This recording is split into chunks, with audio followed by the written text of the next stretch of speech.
सोचिए, अगर आज आपके बैंक अकाउंट से हर दिन पैसा निकाला जाए और वो भी पूरे 200 साल तक, तो क्या बचेगा। भारत के साथ भी ठीक ऐसा ही हुआ और इस लूट का कुल हिसाब अगर हम लगाएं तो 64 ट्रिलियन डॉलर इसका कुल हिसाब है। जी हाँ, अंग्रेजों ने सिर्फ हमारा सोना चांदी ही नहीं बल्कि हमारी जान, हमारी मेहनत और हमारी पहचान तक छीन ली है। 1765 से लेकर 1947 तक जब हम बात करते हैं तो भारत ने ब्रिटेन को एक एटीएम कार्ड की तरह यूज़ किया था। जैसे हम कहीं भी किसी मशीन में एटीएम कार्ड डालते हैं तो उसमें हम अपनी मन चाहे अपनी मर्ज़ी के अनुसार जितना हमें ज़रूरत है पैसों की उतना पैसा हम निकाल सकते। तो इसी प्रकार से इन 200 सालों में ब्रिटिशों ने भारतीयों के साथ बिल्कुल ऐसा ही किया था। जब अकबर साम्राज्य यानी कि मुगल साम्राज्य का पतन होना शुरू होता है तो उसके बाद दुनिया की जो सबसे बड़ी अर्थव्यवस्था यानी कि भारतीय अर्थव्यवस्था धीरे धीरे गरीबी भुखमरी में बदल जाती है। तो आज हम आपको इस लूट की असलियत कहानी सुनाने जा रहे हैं। ये आंकड़े आपको हैरान कर देंगे कि ये जो आंकड़ों की हम बात करेंगे ये काफ़ी हैरानीजनक रहेंगे कि आप सोचेंगे कि इतना ज़्यादा पैसा भारत का, अगर भारत के पास इतना पैसा था तो भारत गरीब कैसे बना। तो इसको हम पूरे डिटेल में देखेंगे। अगर हम इसकी बात करें कि इन सभी लूट की शुरुआत कैसे होती है तो 1765 में जो बंगाल का दीवानी अधिकार होता है वो पूरी तरह से ईस्ट इंडिया कंपनी को मिल जाता है। उन्होंने फिर कर वसूलना शुरू कर दिया, डायरेक्टली व्यापार करना शुरू कर दिया और सब कुछ उनके हाथ में आ चुका था। यहाँ तक कि भारत की राजनीति भी अब उनके हाथ में आ चुकी थी।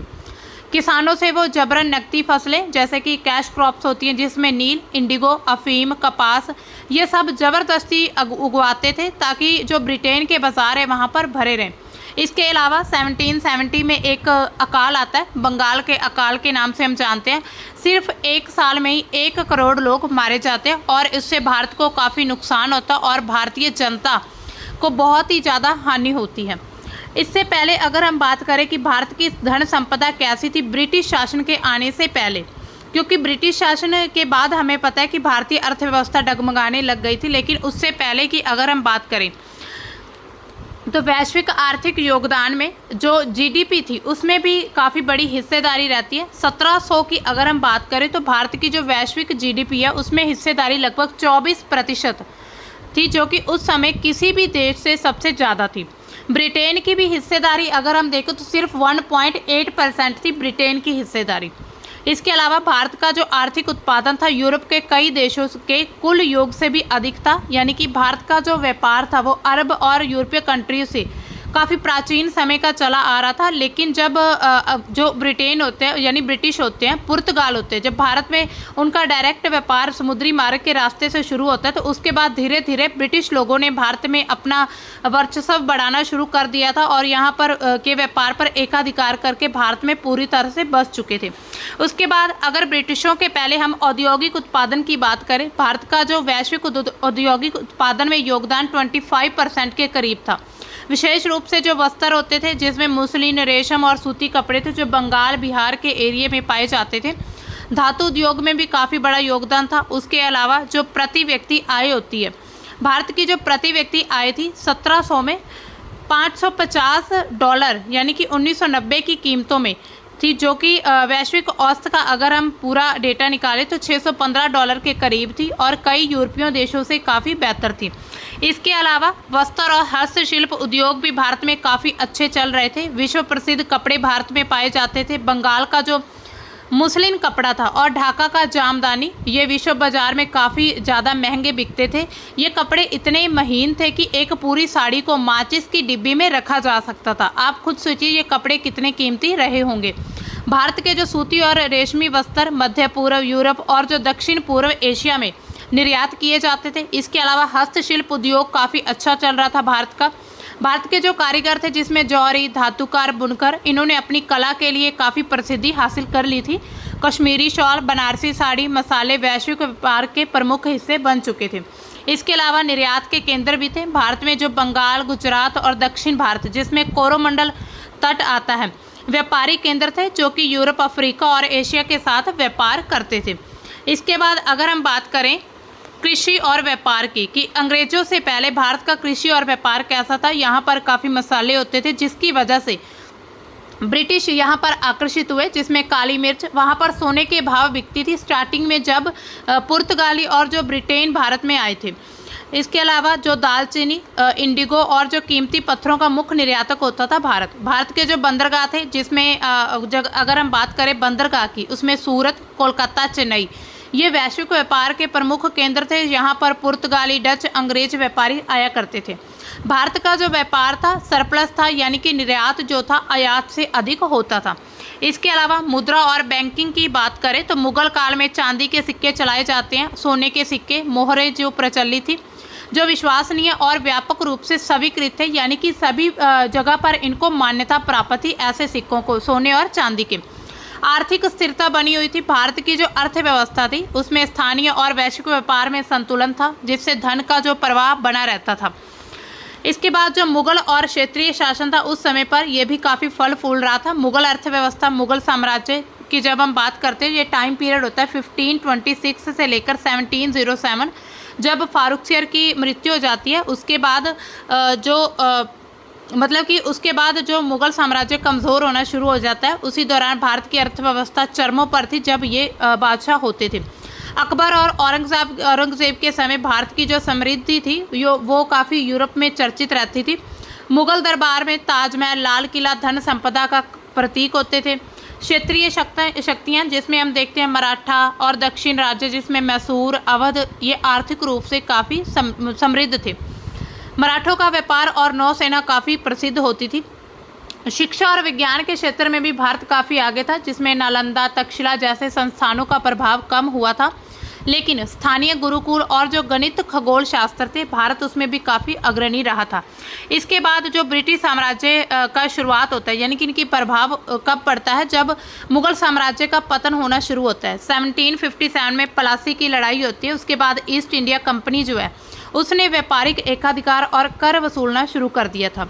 1765 में दीवानी अधिकार मिल जाता है बंगाल, बिहार, उड़ीसा के क्षेत्र से, और ब्रिटिशों ने भारत के धन को व्यवस्थित रूप से निकालना शुरू कर दिया था। एक हमें दादा भाई नौरोजी की ड्रेन ऑफ वेल्थ थ्योरी से पता चलता है कि भारतीयों से कैसे उन्होंने धन संपदा यहाँ की छीनकर अपने यहाँ ले गए थे। तो इसी तरह जब हम अंग्रेजों की बात करते तो वो आए तो सिर्फ व्यापार के उद्देश्य से थे, लेकिन जब उन्होंने देखा कि जो भारतीय लोग आपस में ही बटे हुए हैं, यहाँ पर लोगों की आपस में ही नहीं बनती है, ये आपस में ही लड़ रहे हैं, तो फिर उन्होंने इस चीज़ का फ़ायदा उठाना शुरू कर दिया और जो यहाँ के साम्राज्य थे उनको आपस में लड़ाना शुरू कर दिया था और यहाँ की जो जनता थी उनको मजदूरों की तरह काम करवाते थे।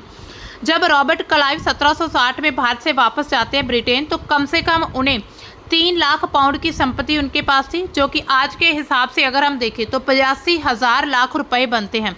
आप खुद सोचिए 82,000 लाख रुपए कितने होंगे। ये उस समय की ऐतिहासिक लूट की एक छोटी सी उदाहरण है, जिसे बहुत इतिहासकार दुनिया की सबसे बड़ी लूट कहते हैं। और 1757 में जब प्लासी की लड़ाई के जो विजेता थे, इस अंग्रेज सेना के अधिकारी के कारनामे ब्रिटिश उपनिवेश के रूप में भारत को लूटने के एक प्रतीक बन चुका था। 2025 में भी भारत पर औपनिवेशिक शोषण के जो घाव है एक बार फिर से हरे हुए हैं। ऑक्सफैम की एक रिपोर्ट आती है जिसमें ये बताया जाता है कि भारत से लगभग 648.2 खरब डॉलर की संपत्ति लूटी गई थी अंग्रेजों के द्वारा। तो इसमें हम अब देख लेते हैं कि मुगलों ने व्यापार का पूरा स्ट्रक्चर कैसे बनाकर रखा हुआ था, यानी कि मुगलों की जगह अगर हम बात करते हैं तो कैसे उन्होंने पूरे इस भारतीय उपमहाद्वीप को एक समृद्ध क्षेत्र बनाकर रखा था। मुगल बादशाहों ने देश के सभी जो बिजनेस सेंटर्स होते थे उनको आपस में जोड़ने के लिए सड़कों का निर्माण करवाया था, नदियों और पुल बनवाए थे, बड़े बड़े घाट बनवाए थे। फिर मध्यकाल में सबसे ज़्यादा इस्तेमाल किए जाने वाला जो एक सिल्क रूट होता है उसका निर्माण किया गया था, जो चीन के बीजिंग से शुरू होकर ये रास्ता जो था काशगर, बगदाद, समरकंद, बल्ख, काबुल होते हुए सेंट्रल एशिया तक जाता था। यानी कि मुगलों ने भी काफ़ी बड़ा योगदान रहता है भारत की अर्थव्यवस्था को बहुत समृद्ध बनाने में। भारत के जो भी अंदरूनी रास्ते थे इससे मिलते थे, लाहौर के जरिए इससे मिलते थे, इस रूट के जरिए ये मुल्तान, कंधार, बगदाद, फरात नदी पार करके अलेपो यानी कि सीरिया तक जाता था और वहाँ से समुद्र के रास्ते फिर यूरोप जाता था। इंडियन जो मर्चेंट नेवी के रिकॉर्ड से ये पता चला है कि अकबर के शासनकाल में मर्चेंट नेवी के बड़े बेड़े में 40,000 से भी ज़्यादा जहाज थे। इतिहासकार जो हैं अश्विन दासगुप्त, उनके मुताबिक 17वीं सदी तक जो भारतीय समुद्री व्यापार था उसको स्वर्ण युग से जाना जाता है। तो अंग्रेजों से पहले दुनिया की नंबर 1 इकॉनमी होता था भारत। जो 17वीं सदी में भारत जब ब्रिटिश आते हैं, ब्रिटिश सम्राट के जो राजदूत थॉमस रो मुनरो मुगल बादशाह जहांगीर के दरबार में जाते हैं तो वो लिखते हैं कि सोनों के आभूषण से लदा हुआ बादशाह तराजू के एक पलड़े में बैठा है। तो ये वो एक भारतीय स्थिति का मतलब भारतीय साम्राज्य की स्थिति का एक वर्णन करते हैं कि कैसे इतना यहाँ पर धन संपत्ति, इतना खजाना होता था। दोनों पलड़े भारी होते हैं, बराबर होते ही थैले हटा दिए जाते हैं, उन्हें गरीबों में बांट दिया जाता है। इसके बाद फिर कुछ थैले आते हैं। यही कार्यक्रम दोहराया जाता है कि जो महाराजा हैं यानी कि वहाँ के जो बादशाह हैं उनको तराजू में सोने से तोला जाता है। बताया जा रहा है कि थैलियों में सोने और चांदी के सिक्के होते थे, लेकिन वो कहते हैं कि मुझे शक होता है कि इनमें कहीं पत्थर तो नहीं, दुनिया में इतनी दौलत भी तो हो सकती है। तो उन्हें यकीन नहीं हुआ था। ये एक जो ब्रिटिश सम्राट के राजदूत थे ये भारत के बारे में लिखते हैं। इसके अलावा जो अमेरिकी ह्यूमन राइट्स एक्टिविस्ट है जो J.T. सुंडरलैंड, वो लिखते हैं अपनी बुक में India in bondage her right to freedom and a place among great nations, यानी कि ये बुक का नेम है। इनमें लिखते हैं कि अंग्रेज भारत की अमीरी से ही आकर्षित हुए थे कि भारत इतना अमीर है तो यहाँ पर व्यापार करने आए थे। इसके बाद गुजरात बिहार में रेशम बनता था, राजस्थान में तांबा लोहा, कश्मीर में केसर, तटीय इलाकों में नमक का उत्पादन और जहाज बनते थे। भारत में कई तरह के मसाले भी बनाए जाते थे। मसालों का व्यापार करने ही सबसे पहले अंग्रेज भारत में आए थे।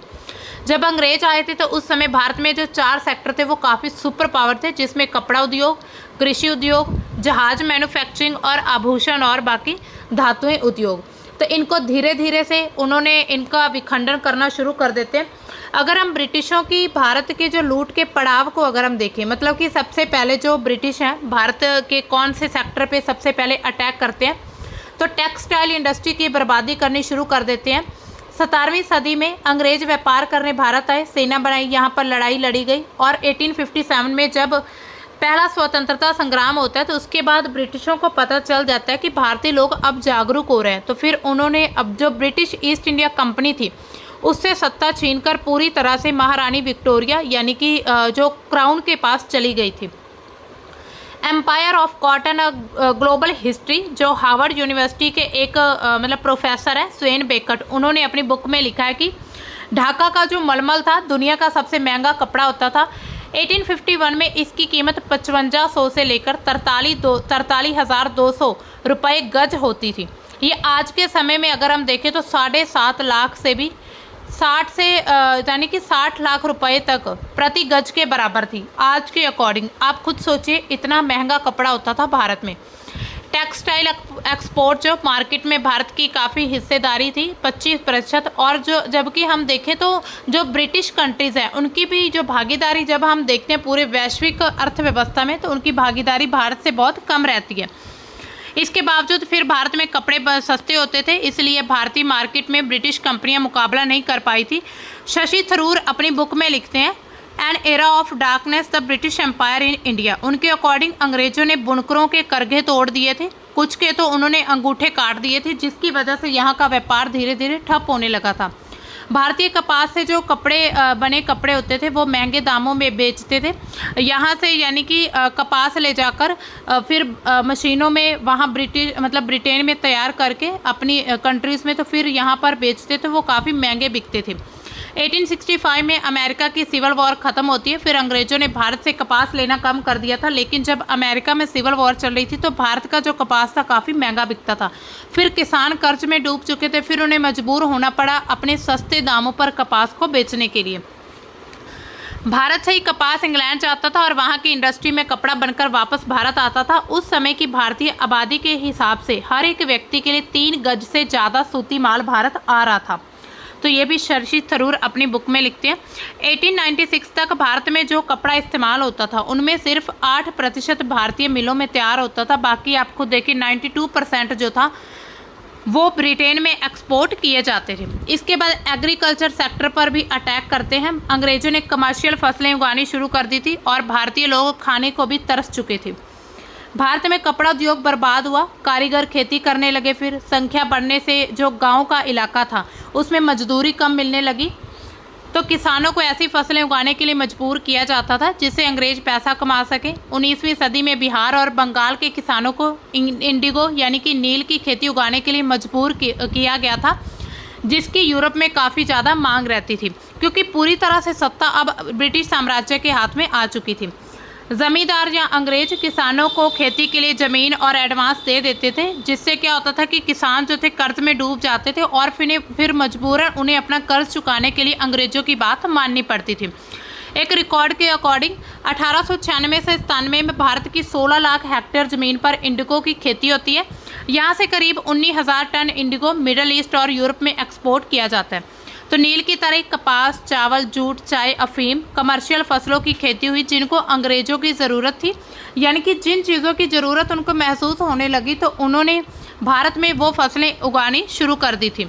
फिर अंग्रेजों ने 6 करोड़ भारतीयों को भूखा मार डाला था। नेशनल लाइब्रेरी ऑफ मेडिसिन में जो रिसर्च पेपर है उनके अकॉर्डिंग ये सभी डेटा पब्लिश हो चुका है, वहीं से डेटा लिया हमने। तो ब्रिटिश राज के दौरान भारत में 25 बड़े अकाल पड़े थे 1770 से लेकर 1900 के बीच। 2.5 करोड़ और 1900 के बाद 3.5 करोड़ लोगों की जान चली गई थी। 1866 के ओडिशा अकाल के दौरान अंग्रेजों ने 9 करोड़ किलो चावल जो थे ब्रिटेन भेज दिए थे। हालांकि भारत में अकाल पड़ चुका था, लेकिन यहाँ का अनाज ब्रिटेन भेजा जा रहा था और इस अकाल में भी 5 लाख लोगों की मृत्यु हो गई थी। तो दूसरा विश्व युद्ध जब होता है 1943-44 में, उसी दौरान बंगाल में अकाल आता है और ब्रिटिश प्रधानमंत्री जो उस समय थे विंस्टन चर्चिल, उन्होंने कहा कि भारतीयों का अनाज ब्रिटिश सैनिकों को भेज दिया। उन्होंने कहा कि वैसे भी कम खाने वाले बंगालियों की भूखमरी हष्ट-पुष्ट यूनानियों की तुलना से कम गंभीर है। तो ये है जो उस समय के प्रधानमंत्री थे, तो इनके द्वारा ये कहा गया था कि जो भारतीय मतलब कि कम खाने वाले लोग हैं, अगर हम उनको अपने सैनिकों से कंपेयर करें तो सैनिकों की ज़्यादा महत्ता है। अमेरिकी इतिहासकार जो बिल ड्यूरेंट है, भारत में अकाल की वजह अंग्रेजों की प्रताड़ना, अधिक संख्या में जो सामान निर्यात करना और ज़्यादा टैक्स को बताते हैं। इसके अलावा शिपिंग इंडस्ट्री जो थी उसकी पूरी तरह से बर्बादी करनी शुरू कर दी थी। अंग्रेजों से पहले भारत की जो शिपिंग इंडस्ट्री थी वो काफ़ी बूम कर रही थी। बंगाल, मसूलीपट्टनम, सूरत, मालाबार बंदरगाह पर भारतीय जहाज़ों की तैनाती रहती थी, यानी कि कोस्टल एरिया में। अरब सागर और बंगाल की खाड़ी के लिए दुनिया भर में भारतीय सामान पहुंचाते थे जो भारतीय जहाज होते थे।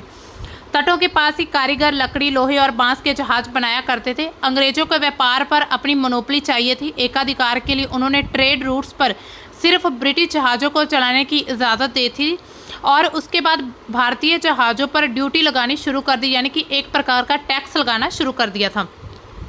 बंगाल में जो जहाज बनते थे उनकी उम्र करीब 20 साल तक होती थी और इसकी तुलना में ब्रिटिश जहाज़ों की उम्र सिर्फ 11 या 12 साल होती थी। ब्रिटिश नामों की अक्सर भारतीय पोर्ट पर मुरम्मत होती थी। भारत में जो जहाज बनते थे उनकी कीमत कम होती थी और उससे क्या होता था, ब्रिटिश व्यापारियों को फ़ायदा तो होता था, लेकिन ब्रिटेन में जहाज बनने वाली जो कंपनियां थी उनको नुकसान हो रहा था। भारतीय जहाज़ आप देख सकते हैं और ये ब्रिटिश जहाज़ है। फिर 1813 में ब्रिटिश की जब सरकार होती तो उसमें एक एक्ट लाया जाता है कि 350 टन से कम वजन की जो नाव है भारत और ब्रिटेन के बीच नहीं चलेगी। इससे बंगाल की जो 40% नाव थी वो इनवैलिड यानी कि अयोग्य घोषित हो चुकी थी।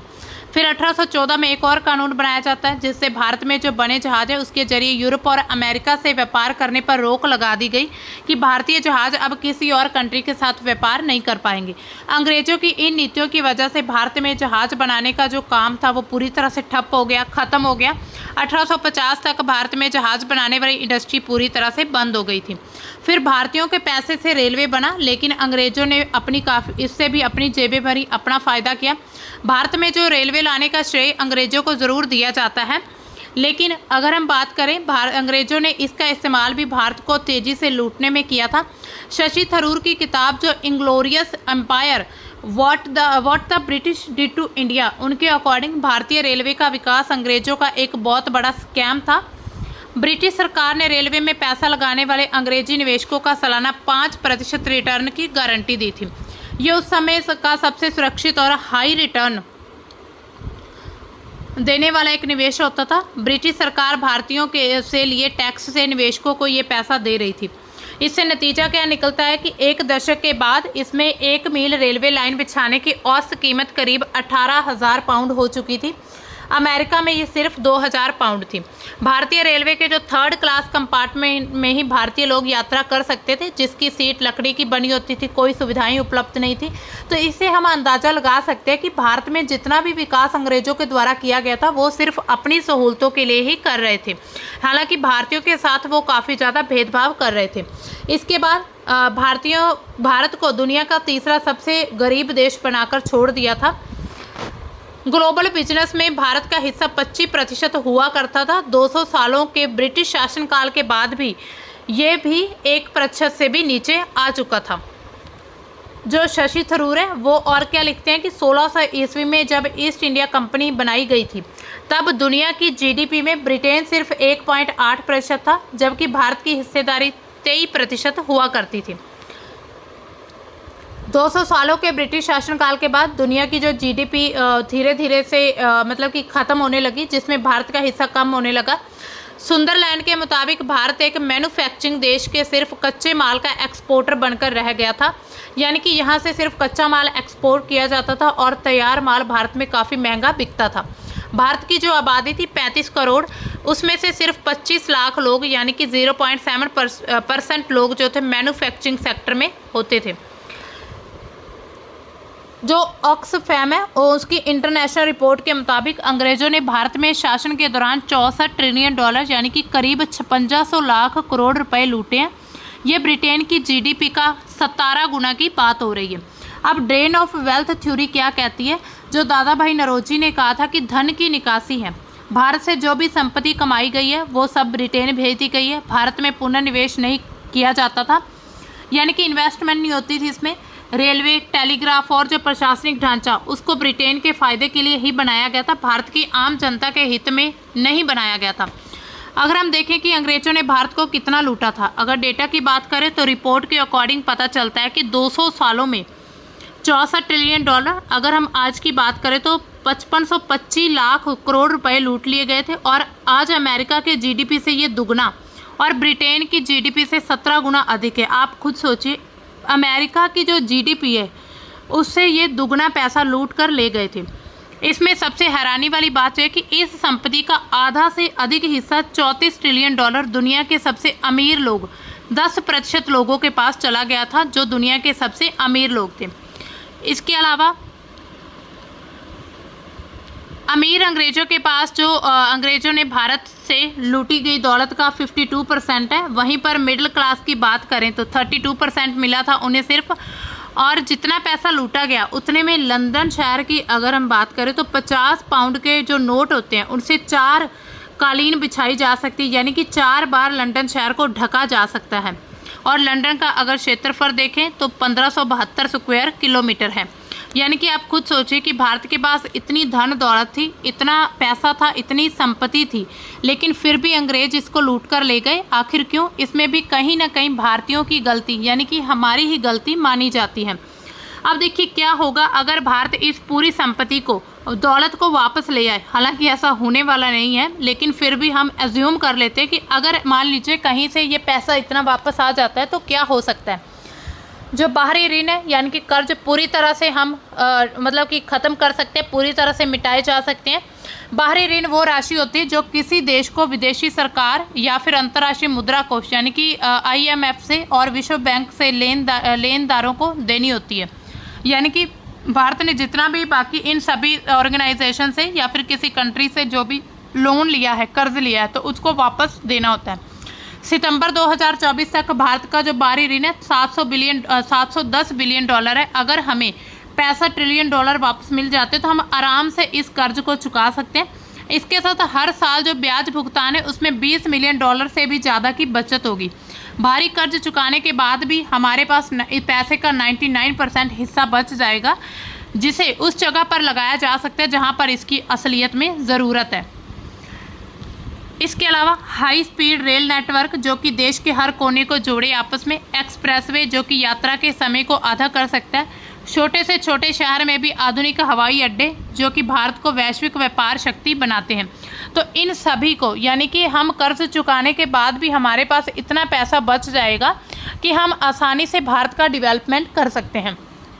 तो तो आज भी हम सोचते हैं कि आज़ादी बस एक तारीख है, 15 अगस्त 1947। जब हम आज़ादी की बात करते तो हमारे मन में सिर्फ एक डेट आती है, 15 अगस्त 1947। लेकिन असलियत में ये 200 साल की सबसे बड़ी आर्थिक लूट का एक अंत था।